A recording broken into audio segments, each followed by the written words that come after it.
los árboles, las plantas, pues absorben dióxido de carbono, entre otros diferentes gases. Entonces, por eso la reforestación siempre han existido muchas incongruencias, ¿no? Y también empezar a buscar las formas en que todos los sectores puedan trabajar juntos para poder sacar esto adelante. La entrevista con Pedro Ferriz de Con. Central FM. Equilibrio. Con quien voy a hablar está en la COP26. Es un apasionado de los temas planetarios que tienen que ver con el calentamiento climático y con lo que podemos hacer para revertir el proceso. Es un mexicano que ha participado en procesos de capacitación hacia otras personas que, como jóvenes, están asumiendo este compromiso con el planeta. Gerardo Ramírez Acuña, para mí es un ejemplo a seguir. Él es miembro del Consejo Directivo de Reacciona, que es una red de acción climática, y pues en este momento me comunico con él en Glasgow, en Escocia. Y Gerardo, te saludo esta mañana. Buenos días.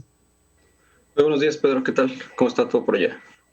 Pues bien, aquí a la expectativa. ¿Cuál es el ambiente que respiras?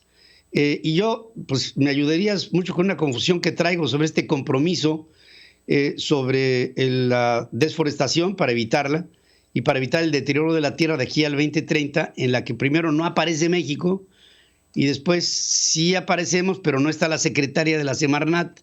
¿Y quién firmó? O sea, no le entiendo nada. A lo mejor tú me puedes ayudar a dilucidar este problema. Sí, cómo no. Pues el ambiente acá está un poco complicado, sobre todo con la participación de la sociedad civil, que es como yo me encuentro aquí presente, porque pues a pesar de que la presidencia de la COP siempre estuvo diciendo que iba a ser la COP más inclusiva y que todo el mundo iba a poder acceder, una vez estando acá nos hemos encontrado con muchísimos problemas, en donde el aforo de algunas de las salas simplemente no da cabida más que para, no sé, 10, 12 personas de sociedad civil, cuando hay más de 11,000 registradas, ¿no? Entonces, ese es un ambiente un poco pesado por acá en cuanto a la accesibilidad. Y en esta parte de lo que se firmó ayer sobre la deforestación, sí también fue confuso para nosotros. En un principio salió la lista de los primeros países que habían firmado y México como que estaba a lo mejor un poco reticente, ¿no?, a esta firma, pero ya después de un par de horas se anunció. Me parece que fue la subsecretaria Marta Delgado quien dio el comunicado sobre que México ya se había anexado a esta firma de este tratado por la deforestación, y pues también ahí se presenta un poco de duda para nosotros, porque la única supuesta política climática que hay en México pues se supone que tiene que ver con la deforestación. Entonces en teoría no debería haber tanta reticencia a esta firma, pero también hubo ahí un proceso de consulta con algunas personas en México para poder tomar una decisión acertada.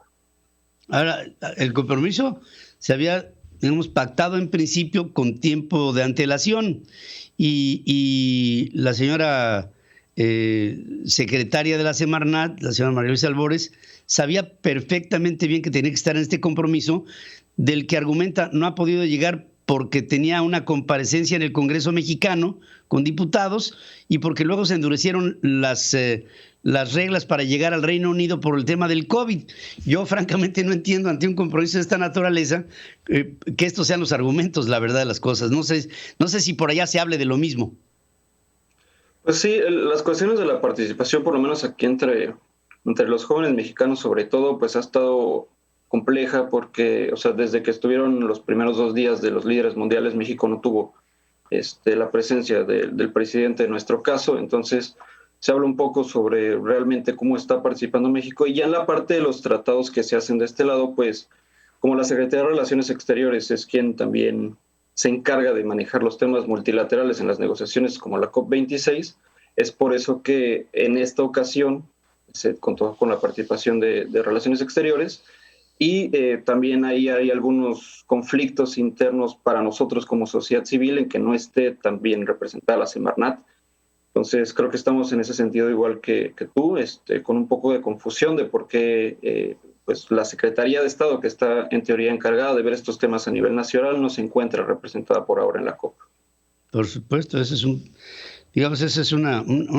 contrasentido, una contradicción. Ahora, vamos a hablar si tú me lo permites, sobre los problemas de base, de profundidad. Estamos hablando de evitar emisiones de CO2, de dióxido de carbono, por un lado. Y por otro lado, estamos tratando de que se evite la emisión de gases de metano, producidos por hatos ganaderos, por actividades mineras, por ese tipo de procesos que en el hombre, pues parte de nuestra, importantísima, de nuestras reservas proteicas está ahí.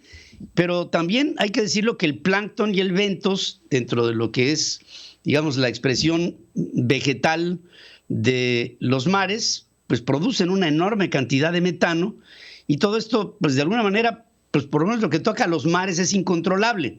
Lo otro, el hato ganadero y la minería, pues digamos que tendrían una forma de control. Pero el compromiso hacia el 2030, según los expertos, es que es mucho más fácil inhibir las emisiones de metano que las de dióxido de carbono.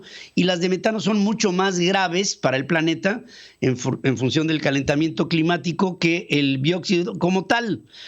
Me imagino que de ello se habrá hablado y que tú sabrás más del tema. Sí, pues, o sea, aquí un poco, digamos, contexto técnico. O sea, sí, el principal objetivo del Acuerdo de París, de lo que se trata en conferencias como la COP, es disminuir la emisión de gases de efecto invernadero. Uh-huh. Estos gases incluyen el dióxido de carbono, el metano, entre otros, ¿no?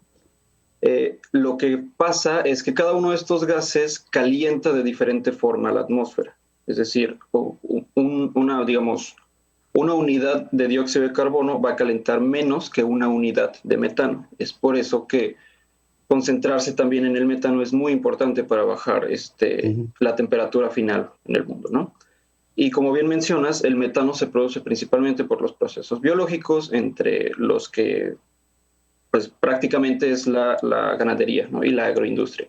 Entonces aquí también este compromiso es porque, por un lado, lo que se busca es disminuir estas emisiones, pero también por otro lado se buscan formas de absorber las emisiones que ya están, ¿no? Entonces, como todos sabemos, los árboles, las plantas pues absorben dióxido de carbono y entre otros diferentes gases. Entonces, por eso la reforestación y el evitar la deforestación es algo muy importante para poder mantener estos gases dentro de la Tierra, ¿no? Y que no estén en la atmósfera contaminando y generando todos los problemas que esto conlleva.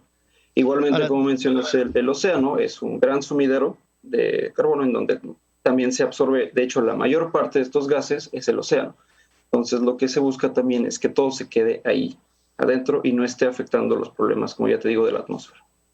Ahora, por último, te preguntaría, pareciera como si fuéramos en el camino contrario a las intenciones del mundo, un mundo de energías sustentables en el sol, en el viento, en otros elementos, en el hidrógeno, en el oxígeno, incluso hasta en el recurso nuclear. Pero en ello, México, con la ley de la industria eléctrica y con la Ley Nacional de Hidrocarburos, pareciera que estuviera dando un mensaje a contrasentido, a contrasenso. No le veo congruencia, ni siquiera la posibilidad de que el gobierno mexicano haga compromisos hacia el evitar un cambio climático dramático de 1,5 grados centígrados de aquí al año 2050, cuando tenemos políticas públicas que siguen promoviendo combustóleo o carbón de salida.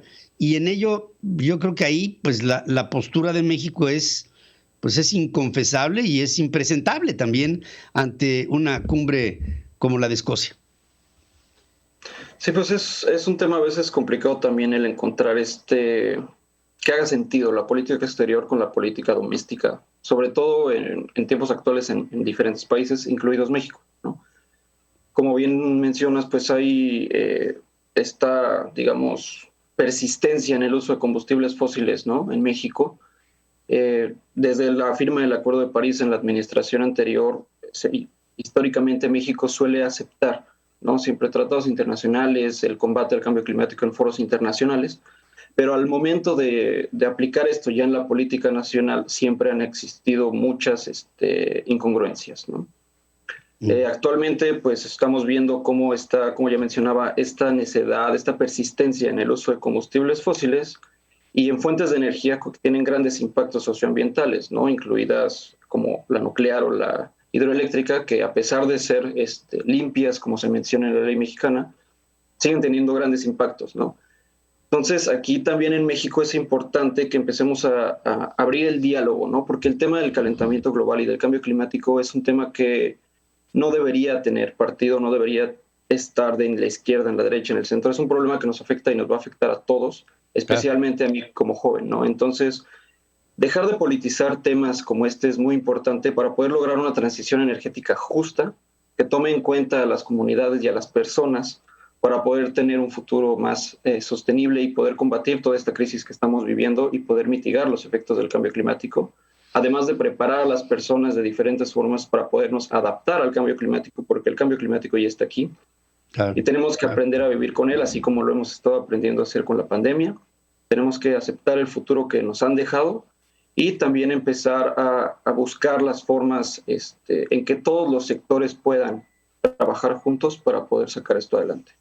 Espero que los líderes del futuro de México sean como tú, que tengan ese compromiso y que tengan esa conciencia y ese nivel de información y de inteligencia y de valor.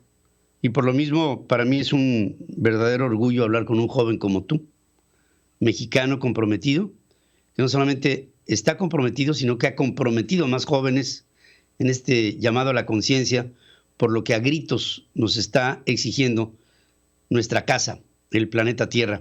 Gerardo Ramírez Acuña, sigue adelante, te felicito, te abrazo desde aquí, con mucho cariño, con gran emoción y con mucha admiración. Gracias por estar aquí conmigo esta mañana. Gracias. Muchísimas gracias por el espacio y nos estamos viendo. Claro que sí. Nos estaremos viendo. Este muchacho, Gerardo Ramírez Acuña, miembro del Consejo Directivo de Reacciona, una red de acción climática, está en Glasgow, pudo llegar a tiempo. Él no tiene que firmar nada. Los que tenían que firmar no llegaron. Pero esa es harina de otro costal.